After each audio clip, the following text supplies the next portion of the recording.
Chapter 9, Gobbled Up. On the day when all this was happening, no factories opened anywhere in the world. All offices and schools were closed. Nobody moved away from the television screens, not even for a couple of minutes to get a Coke or to feed the baby. The tension was unbearable. Everybody heard the American president's invitation to the men from Mars to visit him in the White House, and they heard the weird rhyming reply, which sounded rather threatening. They also heard a piercing scream, Grandma Josephine, and a little later on they heard someone shouting, "Scram, scram, scram, Mr. Wonka." Nobody could make head or tail of the shouting. They took it to be some kind of Martian language. But when the 8 mysterious astronauts suddenly rushed back into their glass capsule and broke away from the space hotel, you could almost hear the great sigh of relief that rose up from the people of the Earth.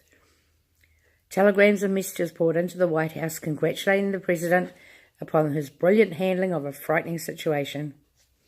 The president himself remained calm and thoughtful.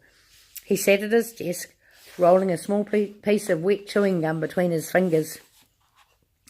He was waiting for the moment when he could flick it at Miss Tibbs without her seeing him. He flicked it and Miss Tibbs' butt hit the chief of the Air Force on the tip of his mouth. He flicked it, but it missed and hit the chief of the Air Force on the tip of his nose. Naughty. "Do you think the men from Mars have accepted my invitation to the White House?" the president asked. "Of course they have," said the foreign secretary. "It was a brilliant speech." "They're probably on their way down here right now," said Miss Tibbs. "Go and wash that nasty sticky chewing gum off your fingers quickly. They could be here any minute." "Let's have a song first," said the president. "Sing another one about me, Nanny, please." This is called the Nurse's Song. "This mighty man of whom I sing, the greatest of them all, was once a teeny little thing, just 18 inches tall. I knew him as a tiny tot, I nursed him on my knee. I used to sit him on the pot and wait for him to wee. I always washed between his toes and cut his little nails. I brushed his hair and wiped his nose and weighed him on the scales. Through happy childhood days he strayed, as all nice children do.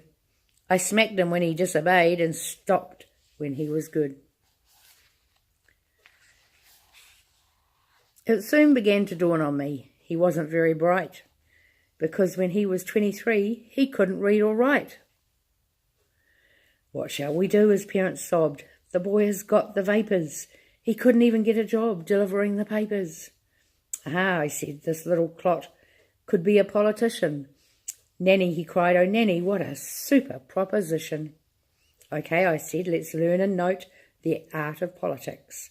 Let's teach you how to miss the boat, and how to drop some bricks, and how to win the people's vote, and lots of other tricks. Let's learn to make a speech a day upon the TV screen, in which you never say exactly what you mean. And most important, by the way, is not to let your teeth decay, and keep your fingers clean. And now that I am 89, it's too late to repent. The fault was mine, the little swine became the president." "Bravo, Nanny," cried the president, clapping his hands. "Hooray," shouted the others. "Well done, Miss Vice President, ma'am. Brilliant, tremendous."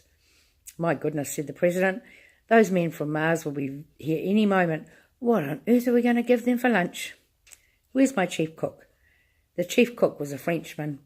He was also a French spy, and at this moment he was listening at the keyhole of the president's study.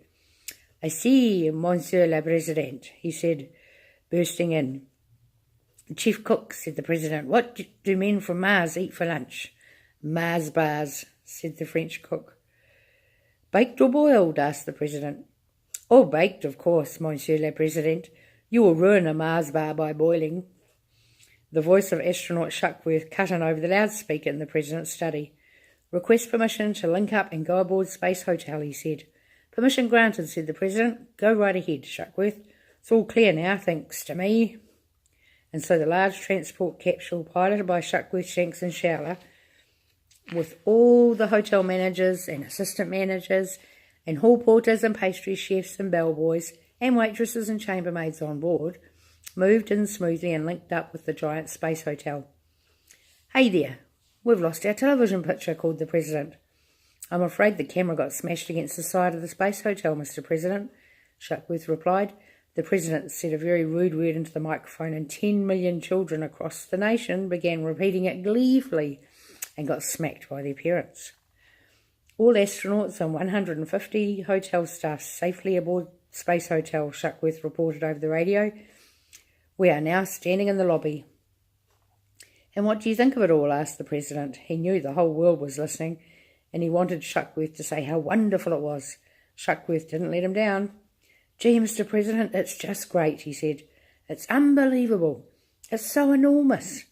And so it's kind of hard to find words to describe it. It's truly grand, especially the chandeliers and the carpets and all. I have the Chief Hotel Manager, Mr. Walter W. Wall, beside me now. He would like the honour of a word with you, sir. Put him on, said the President. Mr. President, sir, this is Walter Wall. What a sumptuous hotel this is. The decorations are superb. Have you noticed that all the carpets are wall to wall, Mr. Walter Wall, said the President. I have indeed, Mr. President. All the wallpaper is all wall to wall too, Mr. Walter Wall. Yes, sir, Mr. President. Isn't that something? It's going to be a real pleasure running a beautiful hotel like this. Hey, what's going on over there? Something's coming out of the lifts. Help! Suddenly the loudspeaker in the President's study gave out a series of most ghastly screams and yells. Hey, oh, help, help, help! What on earth's going on? Said the President. Shuckworth, are you there, Shuckworth? Shanks, Showler, Mr. Walter Wall? Where are you all? What's happening? The screams continued.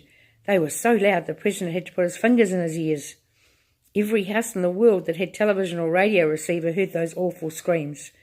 There were other noises too, loud grunts and snortings and crunching sounds. Then there was silence. Frantically, the President called the space station on the radio. Houston! And Houston called the Space Hotel. The President called Houston. Houston called the President. Then both of them called the Space Hotel again. But answer came there none. Up there in the space, all was silent. Something nasty's happened, said the President. It's those men from Mars, said the ex-Chief of Army. I told you to let me blow them up. Silence, snapped the President.